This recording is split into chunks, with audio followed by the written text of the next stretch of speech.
As a Muslim, I will never appreciate it. I will never support it, or I will never allow my state कि वो इस तरह की चीजों को प्रमोट करे। इस तरह के एक्टर्स को बाइकआउट करना चाहिए। यार एक्टर्स को बाइकआउट नहीं, एटलीस्ट उनको क्रिटिसाइज करके आप ये करवा दें, ये मैसेज दे दें कि आप जो परसेप्शन लेके आए ना वेस्ट से, वो आपका इन दिस वे सही नहीं जा रहा, इस सोसाइटी आपकी एक्सेप्ट नहीं कर रही। तो we are living in an Islamic state, ठीक है। पॉइंट। अगर आप वेस्ट की तरफ चले जाते तो आपको डिफरेंट कॉन्सेप्ट्स मिलेंगे, डिफरेंट सेक्स को लेके, जेंडर्स को लेके, ठीक है। LGBTQ का बहुत बड़ा एक कॉन्सेप्ट है, लोग उसको पढ़ते हैं, उसको अप्रिशिएट भी करते हैं, एडमायर भी करते हैं, उसको सपोर्ट भी करते हैं। अस्सलाम वालेकुम। वालेकुम अस्सलाम। सर कैसे हैं आप? अल्हम्दुलिल्लाह, आई एम गुड।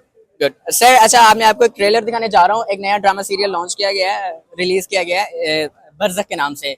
पाकिस्तान में उसकी सारी कास्टिंग की गई है, एक्टर्स भी पाकिस्तानी हैं, सब कुछ पाकिस्तान में है, ईच एंड एवरीथिंग, प्लेसेस भी पाकिस्तानी है, लोकेशन सब कुछ। लेकिन उसको जो नशर किया गया है वो इंडियन चैनल के ऊपर है, उसका नाम है बरज़ख। सो पहले आप उसका ट्रेलर रिव्यू करें, आफ्टर दैट मुझे उसके ऊपर अपनी पर्सनल ओपिनियन शेयर कीजिएगा। ये देखिए।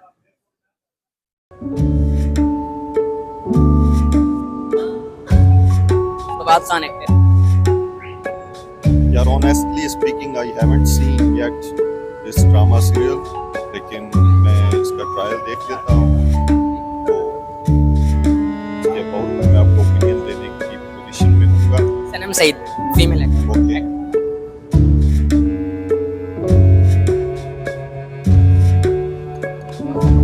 सर कैसा लगा आपको थीम? क्या आपने क्या जज किया है इस ट्रेलर से? क्या लग रहा है, क्या स्टोरी होगी, क्या आपका थीम, आपका माइंड क्या कहता है कि किस डायरेक्शन में होगा ये? यार, मैंने आपको पहले ही कहा कि honestly speaking and very frankly कि मैंने ये ड्रामा देखा नहीं है, लेकिन इसके बारे में जहाँ तक मैंने सुना है, असल में मैं आपको एक बात बताता हूँ कि रियलिटी को देखने के डिफरेंट लेंसेज होते हैं, और मैटर करता है कि आप क्या देख रहे हो और कहाँ से देख रहे हो, ठीक है। इसके अबाउट आपका एक अपना ओपिनियन हो सकता है, मैं एक अपना ओपिनियन ड्रॉ कर सकता हूँ, ठीक है। तो दुनिया में कुछ भी रियलिटी नहीं होती, एवरीथिंग इज परसेप्शन, ठीक है। यस। कि आप परसीव क्या कर रहे हो चीज़ों को देख के। लेकिन जहाँ तक आपका क्वेश्चन है कि इस ड्रामे को देख के आप आपका क्या ओपिनियन एक बनता है, तो we are living in an Islamic state, ठीक है। पॉइंट। अगर आप वेस्ट की तरफ चले जाते तो आपको डिफरेंट कॉन्सेप्ट्स मिलेंगे, डिफरेंट सेक्स को लेके, जेंडर्स को लेके, ठीक है। LGBTQ का बहुत बड़ा एक कॉन्सेप्ट है, लोग उसको पढ़ते हैं, उसको अप्रिशिएट भी करते हैं, एडमायर भी करते हैं, उसको सपोर्ट भी करते हैं, ठीक है, उसको प्रीच भी करते हैं, उसको प्रमोट भी करते हैं। लेकिन जब आप एक रियासत एक ऐसी मीन के जरिए हासिल करते हो तो क्वेश्चंस अराइज होते हैं। जब आपकी एक आप एक बिलीव रखते हो इस्लामिक आइडियोलॉजी पे, और आप कहते हो कि हमने जो पाकिस्तान को हासिल किया है वो इस्लामिक, और आपका सबसे बड़ी बात ये कि आप कॉन्स्टिट्यूशन जहां तक आप देख लो, आपका आर्टिकल 227 कहता है कॉन्स्टिट्यूशन का कि नो लॉ। ये तो एक ड्रामा है ना, ड्रामा से बढ़ के अगर आप लॉ पे चले जाते हैं, कॉन्स्टिट्यूशन पे चले जाते हैं, लीगल एक डिबेट स्टार्ट हो जाती है कि चीजें इस तरह से होनी चाहिए या नहीं होनी चाहिए। तो आप कहते हो कि no law should be made against the sanctions of Islam. बिल्कुल। उसमें आपका कुरान एंड सुन्ना आ जाता है, ठीक है, बेसिक सोर्सेज आपकी वो आ जाती है। तो मैं अगर एज अ पाकिस्तानी इसको कभी भी सपोर्ट नहीं करूंगा। हाँ, आपको मार्केट में ऐसे लोग मिलेंगे, सेकुलर माइंडसेट के लोग मिलेंगे, जिनके नजदीक ये चीज मैटर नहीं करती, and they tend to promote this culture. लेकिन मैं एज अ पाकिस्तानी, और उससे भी पहले as a Muslim, I will never appreciate it, I will never support it, और I will never allow my state कि वो इस तरह की चीजों को प्रमोट करे, and these things shouldn't be. क्या अभी भी आपको लगता है किसी भी सतह के ऊपर पाकिस्तानी मीडिया जो है, जितने भी डायरेक्टर्स हैं, जितने भी प्रोड्यूसर्स हैं, उनके ऊपर अभी खौफ है कि वो इस ड्रामे को शूट सारा कुछ पाकिस्तान में किया है, सारा कुछ यहीं पे है, लेकिन ब्रॉडकास्ट यहाँ पे नहीं कर पाए, पाकिस्तानी चैनल के ऊपर उसकी नशर नहीं हो पाया, इंडियन चैनल के ऊपर, इंडियन चैनल्स का सहारा लिया है। इस चीज का भी खौफ है पाकिस्तानियों के ऊपर।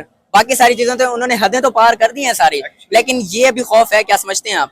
एक्चुअली देखें कि बात इस ड्रामे की नहीं है। अगर आप एक रियलिस्टिक पॉइंट ऑफ व्यू से चीजों को देखते हैं तो बहुत सारी चीजें यहाँ पे नशर नहीं की जाती, ठीक है। No doubt. इसी से मिलती जुलती हमने एक मूवी देखी थी किसी दौर में, वो बोल मूवी होती थी, ठीक है। उसमें भी इस तरह का कोई कल्चर होता था, ठीक है। और उसके अलावा अगर मैं कुछ बोलूंगा तो बात फिर बहुत आगे चली जाएगी। तो I shouldn't speak about those things कि जहाँ से मैं अपनी लिमिट्स क्रॉस करूं। और बस मैं इससे ज्यादा कुछ भी नहीं कहूँगा। बोलने को काफी सारी चीजें, अगर सारी रात भी आप बैठे रहेंगे तो हम बोलते रहेंगे। Basically we all are CSS aspirants, ठीक है। तो हमने ये सारी चीजें बहुत अच्छे से एनालाइज भी की हैं, स्टडी भी की हैं। बोलने को बहुत कुछ है। आप डिस्टॉर्टेड हिस्ट्री से उठा के आप पाकिस्तान 14 अगस्त को आज़ाद हुआ, अगर उस चीज़ को भी उठा लो तो ये भी एक डिस्टॉर्टेड हिस्ट्री है, ठीक है। बहुत सारी चीज़ें आपको इन रियल सेंस नहीं दिखाई जाती यहाँ पे, ठीक है। जो आपको चूरन बेचे जाते हैं वो भी एक अलग किस्म। सर मेरा आपसे एक क्वेश्चन है कि ये जो ड्रामे में फवाद खान, सनम सईद, जिस तरह मतलब कि उसके बाद ड्रामा शूट करने के बाद जब वो ट्रेलर जारी हो गया उसके बाद उनके इंटरव्यू आए हैं तो उनमें वो कह रहे हैं कि अब हमें यूज टू हो जाना चाहिए इस तरह की चीज़ों से, हमें अब वो नैरो माइंडनेस जो है ना उसको ख़त्म कर देना चाहिए। इस जो बयान है इसको आप कैसे देखते हैं? इसको मतलब कि फवाद खान और इस तरह के एक्टर्स को जिस तरह के ड्रामाज और मूवीज़ में काम करते हैं एज अ मुस्लिम और as living in Muslim state, तो इस चीज़ को आप कैसे देखते हैं कि क्या इन लोगों का बाइकआउट करना चाहिए? जी जी आप। अगर आप मुझे सिर्फ 1 मिनट दे दें। Sorry for intervening. आप देखें कि हम एक ग्लोबल वर्ल्ड में रहते हैं, ठीक है। ये एक, और हमें इस ग्लोबल ऑर्डर के तहत ही चलना होता है। और आपने एक बड़ा खूबसूरत सा एक लफ्ज सुना होगा या पढ़ा होगा कहीं, जिसे ग्लोबलाइजेशन कहते हैं, ठीक है। ग्लोबलाइजेशन का एक एस्पेक्ट होता है कि आपके जो कल्चर्स हैं ना वो भी इंटरचेंज होते हैं। उनके कल्चर्स को आप अडॉप्ट करते हो और आपके कल्चर्स को वो अडॉप्ट करते हैं। तो आप अगर इस पॉइंट ऑफ व्यू से देखते हैं हमारे कितने कल्चर उन्होंने अडॉप्ट किए हैं। क्या वेस्ट ने हमारा कोई कल्चर अडॉप्ट किया है? नो। उनके कल्चर्स आपने अडॉप्ट जरूर किए हैं, ठीक है। आप ड्रेसिंग से लेके लैंग्वेज तक चले जाएं, इंग्लिश बोलने वाले को यहाँ बहुत एक बड़ा कोई होशियार, basically it is a tool of communication ना, लैंग्वेज है ना, इससे ज्यादा तो कुछ भी नहीं है ना। लेकिन यहाँ पे इतना प्रमोट किया जाता है उनकी लैंग्वेज, उनके ड्रेस कोड्स, ठीक है, उनकी मूवीज, उनके कैरेक्टर्स, ठीक है, इवन के उनकी पूरी सिविलाइजेशन, ठीक है। आप उनका ढिंडोरा, चाहे आपका प्राइम मिनिस्टर हो, प्राइम मिनिस्टर से लेके एक आम आदमी जिसे आप जनता कहते हो, वो बहुत ढिंडोरा पीटते हैं वेस्ट का। तो ये एक्चुअली ग्लोबलाइजेशन नहीं है। ग्लोबलाइजेशन तो होता है एक्सचेंज ऑफ कल्चर्स के, उसका एक एस्पेक्ट होता है। ये वेस्टर्नाइजेशन है। आप वेस्ट के आइडियाज को उठा के अपने आइडियाज को कहीं दफना रहे हो और उनके आइडियाज को आप प्रमोट कर रहे हो। तो आपने जिस तरह से बात की कि मैं ये नहीं जानता ये कौन सी एक्ट्रेस है या Sanam Saeed, I have never seen her, तो मुझे ज़रूरत भी नहीं है इस तरह की किसी एक्टर वगैरह को देखने की, ठीक है, क्योंकि ये कोई इतनी बड़ी चीज़ें हैं भी नहीं। तो मैं बस इतना ही कहूँगा कि या तो उनकी कुछ एजुकेशन में फ्लॉज हैं, या वो अपने कल्चर को सही तरीके से जानते नहीं हैं, या उनको ग्लोबल डायनामिक्स का नहीं पता कि किसी के कल्चर को जब आप प्रमोट करते हैं तो अगला भी आपके कल्चर को उतना ही प्रमोट करे। इस तरह के ड्रामाज और वेब सीरीज जो भी मतलब के आती हैं, पाकिस्तान में हो, इंडियन हो या वेस्टर्न हो, आपने वैसे भी बात की कि पाकिस्तान की जितनी भी यूथ है या जो भी है पाकिस्तान ओवरऑल पब्लिक, वो हम वेस्टर्न को बहुत ज्यादा प्रमोट करते हैं। तो ओवरऑल आप कैसे ऑब्जर्व करते हैं कि इस तरह के ड्रामा से पाकिस्तानी यूथ कितनी ज्यादा डिस्ट्रैक्ट होगी अपने विजन से, जो भी अपने एक मतलब के गोल्स लेके फिर रहे हैं उनकी कितने अटेंशन डाइवर्ट होगी उनसे? एक्चुअली बात इस ड्रामा की नहीं है। मैं आपको वही चीज बार बार I am trying to convey this thing कि बात इस ड्रामा की नहीं है। बात ये है कि आप इतना पीछे रह चुके हो इस ग्लोबल रेस में, इस टेक्नोलॉजिकल एरा में आप इतना पीछे रह चुके हो कि वेस्ट अपने आइडियाज को उठा के आप पे मुसल्लत कर सकता है, but you don't have any mean to enforce your ideas upon those nations, ठीक है। आपके पास उस तरह के, आप बहुत पीछे रह चुके हो। आप इस एक्टर को या एक्ट्रेसेस को कोसने से कहीं ज्यादा बेहतर है आप अपनी सिविलाइजेशन के बारे में कुछ पढ़ें, आप उनके साथ कोई टेक्नोलॉजिकल कॉम्बैट में आए, उनके साथ मुकाबला करें, तो फिर हो सकता है चीजें कि जो हम चाहते हैं वैसे हों, अदरवाइज आप वेस्ट को नहीं रोक सकते। Sir final message to those actors.